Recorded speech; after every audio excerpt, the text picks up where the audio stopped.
You know, it's pretty amazing how sometimes a single sentence can pack in an entire worldview. Well, today, that's exactly what we're going to do. We're going to take one powerful definition of creation and just deconstruct it, piece by piece. And along the way, we'll even explore some of the key concepts in both English and Chinese to see how language helps shape these massive ideas. Okay, so here it is. This is the sentence we're going to be working with. Think of it as our blueprint for today. We're going to treat it like a piece of divine architecture and really explore what each part of this structure actually means, starting right from the foundation. So, where do we start with a blueprint like this? Well, it kicks off with a pretty mind-bending idea that everything was made from absolutely nothing. Let's dig into what that really means. This is our first stop, just a few words, making all things of nothing. It's a simple phrase, but wow, does it set up a fundamental idea about where everything comes from. So what does nothing actually mean here? We're not just talking about an empty room. This is the real deal, the complete and total absence of any pre-existing stuff. No materials, no matter, nothing. In Chinese, the word for this is wu, pronounced wu. It's the idea of a true void, the state before existence itself. Now, if you're creating from wu, from absolute nothingness, that has some huge implications, right? For one, it establishes the creator as the one and only starting point for everything. It means this being is completely self-sufficient, not needing any raw materials to get started. Their power isn't limited by physics because they're the one creating physics in the first place. It's an act of pure, absolute authority. So, if you put them side by side within this framework, it's pretty clear they're set up as complete opposites. You've got the creator, the active agent, the source of all power. And then you have nothing, or wu, which is totally passive. It's just the precondition, a state of non-existence with a total lack of power. One acts, the other is the state before any action could even happen. So, let's just take a second to think about that. What does this idea of creating from nothing really tell us about the creator's power and independence? All right, so we've got the foundation laid, creation from nothing. Now, let's move on to the next part of our blueprint. How is it all put together? What does the architecture actually look like? And that brings us to our second key phrase. It says, creation happened by the word of his power.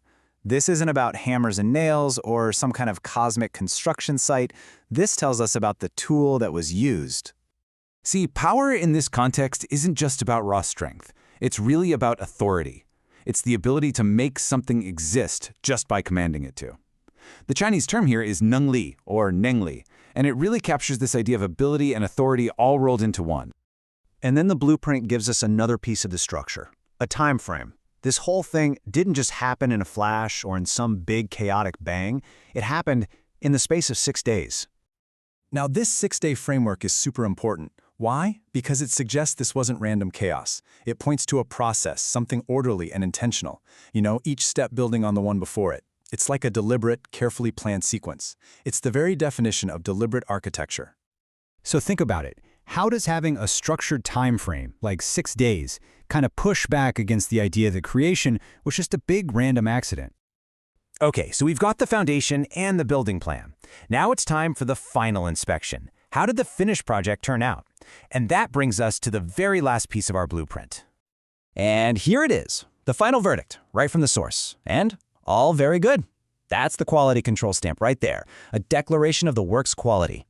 So what does good even mean here? It's way more than just, hey, that's nice. It means it meets a divine standard of excellence and perfection.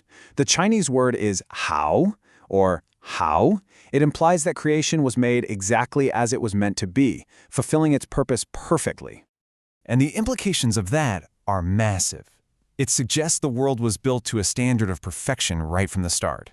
That this goodness is actually a reflection of the Creator's own character. And get this, since all things were good, that means humanity is part of this amazing, purposeful design. It establishes an objective baseline for what's good, not just what we feel is good. So, based on everything we've just talked about, who is the ultimate authority that gets to set the standard for what is considered good? All right, let's pull all these threads together. We've taken apart this blueprint, and now we can see the 4 big ideas, the 4 main pillars holding up this whole concept of divine architecture. Our whole journey through this one little sentence has shown us these 4 key pillars. We started with the absolute origin, creating from nothing, which is wu or wu. Then, the divine authority, the word of his power, which is Nung Li, Nung Li. We saw the intentional order in that 6-day sequence, and finally, the perfect standard of very good or how. You put those together and you get the whole picture. And when we put all those pieces of the blueprint back together, what we get is this really clear vision, a universe that, according to this text, was intentionally designed, spoken into existence from nothing, and built to a perfect standard right from the get-go. And that leaves us with one last big thought to chew on. If you start to see creation less as a random accident and more as a deliberate act of architecture, how does that change the way you look at the world's origin and maybe even its purpose? It's a fascinating question. Thanks for digging into this with me today.